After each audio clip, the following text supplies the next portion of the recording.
I have the privilege of talking about mindset today. This one is, oh hey Reem, this one is super important. For everything that we've already discussed in this boot camp, they all matter. You need to have knowledge and information, but in order for you to go out and take that knowledge and be successful, it all starts with your mindset. This last week I talked about recruiting. That is 100% mindset. That's all it is. I mean, think about it. If you truly believe in what you're doing, the way you talk to people, the way you present yourself, your wording, it will all come across as more confident. And hey guys, hey Autumn. So it all comes back to your mindset. If you believe in yourself, then others are going to believe in you. So if you're sharing with passion and excitement, they're all going to want to know what this is about. Being a Zyia rep has definitely blessed my life. So I feel it as, it's really like my obligation to share it with others, and it's their choice whether they accept it or not. They're either going to take it and do this with me, or they're going to miss out. That's kind of just how I think of it. And that kind of helps you so you're not begging. Like, you're not begging anybody to do this with you. I'm trying to think. I think I'm looking at the wrong side. Sorry if my eyes are like clear over there. Okay. So I think one thing that holds us back is thinking that we have to know everything and that we have to be perfect. That's not true. Go make mistakes. Go say the wrong things. That's the only way that you're going to learn and that you're going to get better. So go screw up. It's okay. Don't have to be perfect.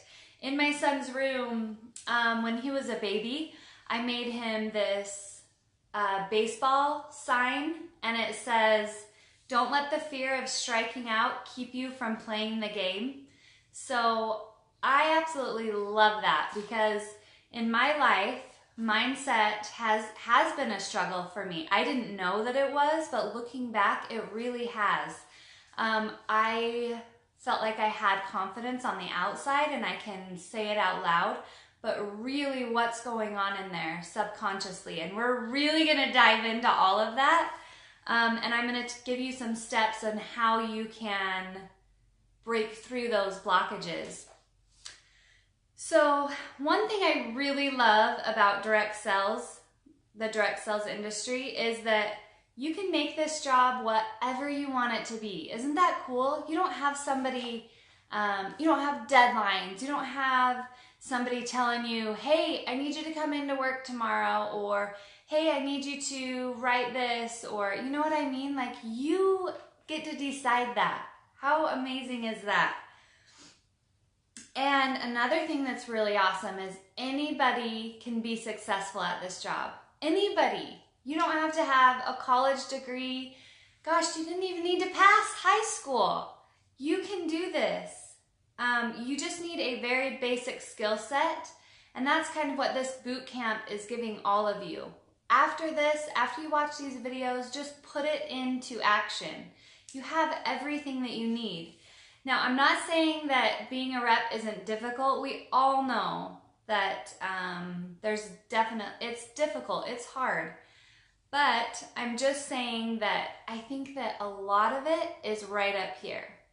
Well, I know it is. And I'm going to read you a story. I love this story, and some of you have probably heard it. When Roger Bannister beat the 4-minute mile, okay? So, experts said for years that the human body was not simply capable of a 4-minute mile. They said it was dangerous. They said it was just impossible, okay?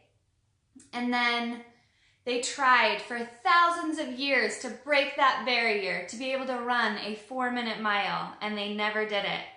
They even tried pulling with bulls behind them, thinking that it would make them faster.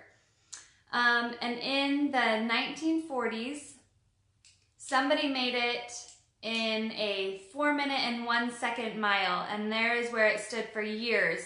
And people struggled with the idea that maybe the experts were right. Maybe it just wasn't possible to push your body to that 4-minute mile, and that the human body had reached its limits. So they thought it would never be broken.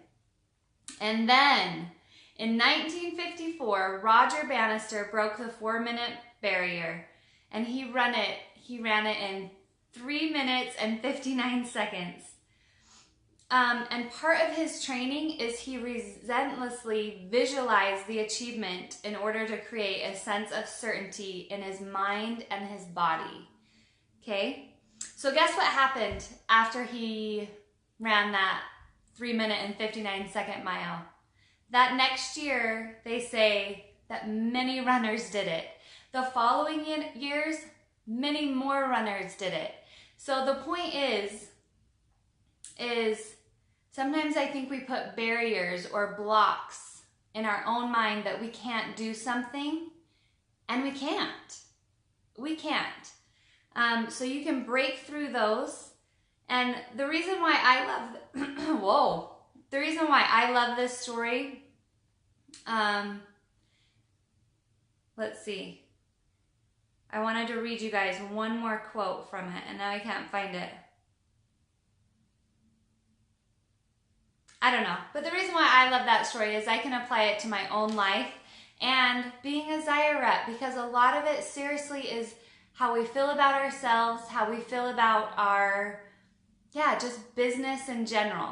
So we're going to keep going, and we're going to get personal. So I want you guys to write comments when you feel like, yes, that is so me, or this is how I feel, or maybe this is a block that I might have. And I want you to know too, if you guys have been working on your mindset, because it's definitely something that we need to be working on. And I also wanted to touch on, I think Danelle is the one that mentioned that every day we need to be working on ourselves and studying and getting better. That is so true, especially when it comes to mindset, because I think sometimes we can worry so much about learning that we never actually go put it into action. So work on your mindset, learn, and then go do. Okay, I'm getting off topic, so here we go. As a Zyia rep, you are an entrepreneur. Being a rep is fun with lots of perks, we all know that, and there's going to be bad days. There will be days when it feels like you are dragged out back and just kicked. Setbacks are going to happen, and how do you personally deal with them? How do you deal with disappointments? And are you the one that is holding yourself back? I want you to think about that. Do you play it safe? Are you protecting yourself in a way? Kind of giving yourself excuses? Maybe, oh, I'm not really trying because it's not really for me. Or do you take the easy path and find excuses for yourself? It's so much easier to find the path of least resistance. Maybe you use the excuse of there's not enough inventory, it's our company's fault, or I don't have enough friends who buy the clothes. Maybe your family doesn't support you, or your husband. Maybe your upline sucks. She's not giving you any help. Gosh, can you believe her? I mean, are you blaming it on your upline? So yeah, are you taking the easy path of least resistance, or are you playing big? And saying and believing in your dreams out loud. Out loud. And sometimes, even when we say them out loud, that might not be enough, because you could have some blocks in your subconscious mind that you're not sure about. Mental blocks are real, and they hold you back, and they keep you saying someday. I find myself saying that, oh, someday I'm going to write that up. That'll make my life so much easier as a leader. Someday. I need to stop saying someday. Okay, so we're going to talk about how you can have conscious goals, but what is your subconscious really telling you? So our greatest processing powerhouse is your subconscious mind. Did you know that we only use 3% of our conscious mind? Only 3%. The rest is our subconscious mind. So I'm not saying that our ego is weak. We just need to get our subconscious mind on board to help us fulfill our dreams. So if you're not working together, then that's where you run into problems like procrastination or, just feeling stuck, okay? So I may be saying that I want success and I'm going to have success, but the other 97% of my subconscious mind is saying I don't, or I'm not good enough, I'm not deserving of success, or maybe this is too hard for me, or nothing good ever happens to me. Do you hear people say that sometimes? Of course it's working for her. Nothing good ever happens to me. Guess what? That's their subconscious mind. They're manifesting that for themselves. So the truth is, though, that even though our subconscious is 97%, it will win if you let it. But you need to realize that you are still the CEO of your mind and your life. So there's a doctor, Dr. Kathy Collett, and she gives us 5 steps to unblocking or getting unstuck with your subconscious mind and how to break through those barriers. So you can get your subconscious mind in alignment with your goals. Because I know we all have them. I know you guys have goals with this Zyia business. So she says that step 1 is to be humble. Be humble enough to listen to what your subconscious is trying to tell you. And then you're going to get specific. Get specific about what exactly it is that your subconscious is trying to protect you from.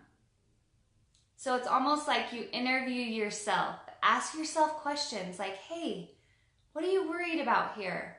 Get details. Really figure it out. Dig deep. And then 3, after you figure out kind of what your blocks are, and it could be something that happened as a child that you forgot about, but is making you have this block that you can't get past. Number 3 is you're going to make a promise. So you're going to work it out with your subconscious mind. And so you're not working against it. Just say, hey, friend, I hear you. Thank you for looking out for me. So an example would be like maybe your fear is that if you do become successful, that you're not going to have any time for anything else, that it will actually cause you less freedom, which we know isn't true, but that can be a fear. But that's something that you can work through and just say, hey, thank you for looking out for me. I understand what you're saying, but when I'm successful, I will choose what my priorities are. And I will say, set limits for myself. And you just make a promise that, hey, when this happens, this is how I will react. So you don't need to worry. It's all going to be okay. And then when you make promises, she says that the tension will dissipate. And subconsciously, you have worked it out so your whole being is working together. You're honoring what you truly want in your life. Number 4 is get examples. So douse your subconscious with examples and case studies and prove to yourself that it is possible. Almost as if you're proving yourself wrong. Encourage and reinforce that it really is possible. And then number 5 is solidify and affirm. The more you ingrain your new perspective, the more you can capitalize on what it has to offer. So you're going to speak affirmations to yourself, and they say that bedtime is the best time to do this. Bedtime, and then when you first wake up or when you're meditating. I know that I still maybe have a couple things to work on, and I have been working on my mindset. Have you guys there's still a few of you watching this, have you guys found yourself maybe speaking out loud positively, but inside you're telling yourself negative things, that has so much power. And you're literally manifesting that in your life. So remember, our thoughts have power. As a Zyia rep, we can talk about some of the challenges and blocks that you might have. And I just want to end really quick by saying, I know that sometimes it might be hard as a rep to take pictures of yourself. Maybe you think you're not in the best shape, or you don't look like some of the other reps, or maybe you don't have confidence to go live. I want you to break past those, because you are good enough. You are beautiful. You are deserving. And I just love you guys. And please ask any questions